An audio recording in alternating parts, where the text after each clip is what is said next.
Let's go.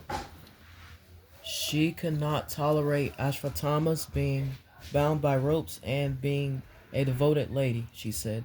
Release him, for he is a Brahmin, our spiritual master. Mm-hmm. As soon as Ashwatthama was brought before Drupadi, she thought it intolerable that a Brahmin should be arrested like a culprit and brought before her in that condition, especially when the Brahmin happened to be a teacher's son. Arjuna arrested Ashwatthama, knowing perfectly well that he was the son of Dronacharya. Krishna also knew him to be so, but both of them condemned the murderer without consideration of his being the son of a Brahmin. According, according to revealed scriptures, a teacher or spiritual master is liable to be rejected if he proves himself unworthy of the position of a guru or spiritual master. A guru is called is also called an acharya, or a person who has personally assimilated all the essence of Shastras. sastras, Mm-hmm. and has helped his disciples to adopt the ways. Ashvatthama failed to discharge the duties of a Brahmin or teacher, and therefore he was liable to be rejected from the exalted position of a Brahmin. On this consideration, both Lord Sri Krishna and Arjuna were right in condemning Ashwatthama. But to a good lady like Drupadi, the matter was considered not from the angle of sastric vision, but as a master of custom. By custom, Ashwatthama was offered the same respect as offered to his father. It was so because generally the people accept the son of a Brahmin as a real Brahmin by sentiment only. Factually, the matter is different. A Brahmin is accepted on the merit of qualification and, and not on the merit of simply being the son of a Brahmin.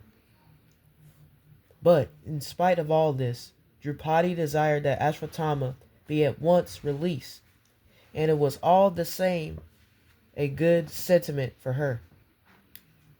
This means that a devotee of the Lord can tolerate all sorts of tribulation personally, but still such devotees are never unkind to others, even to the enemy. These are the characteristics of one who is a pure devotee of the Lord. Okay. Brother Peace, do you have anything to say? Well, yeah, related to the story, what happens is that Dronacharya was Ashwatthama's father. And during the battle of Kurukshetra, during the end of the battle of Kurukshetra, they knew that they couldn't win unless Dronacharya was somehow or other disheartened. So that's when they asked Bhima to kill this elephant whose name was Ashwatthama. And then he could proclaim that Ashwatthama, that Bhima had killed Ashwatthama. And during the battle, they wouldn't know whether Ashwatthama was human or an elephant. But if Dronacharya heard about it, then Dronacharya would be disheartened, lose all will to fight. And since Dronacharya was the most expert on the battlefield, see, because when these boys were little, they went to Dronacharya for instructions. Now, years later, when the Battle of Kurukshetra came about, and they pretended that Ashwatthama was dead, and Ashwatthama was, but Ashwatthama was the elephant.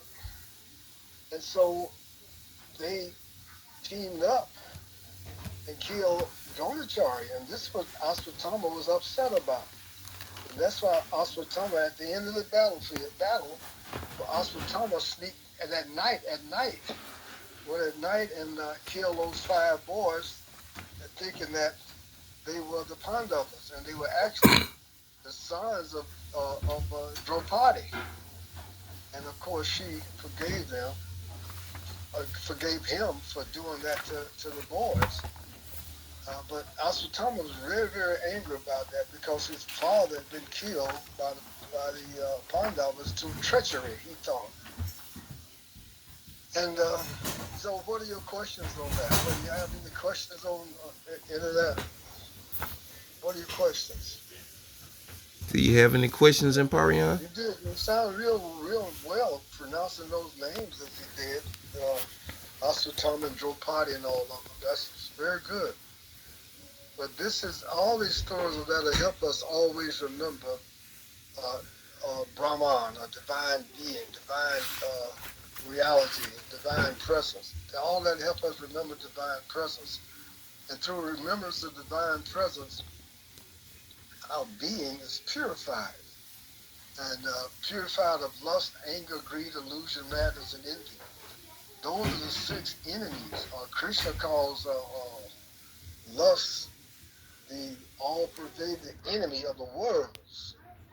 So those six devils there can enslave us and pull us into hellish existence right here, right now. So by always remembering divine being or divine presence, we're purified gradually purified of those enemies, and we can return to our natural state of being, which is pure being. We might call it pure presence, of divine presence, which is our natural condition, free, really free from lust, anger, greed, illusion, madness, and envy. And that those six enemies can enslave us. They're spirits. They're really spirits.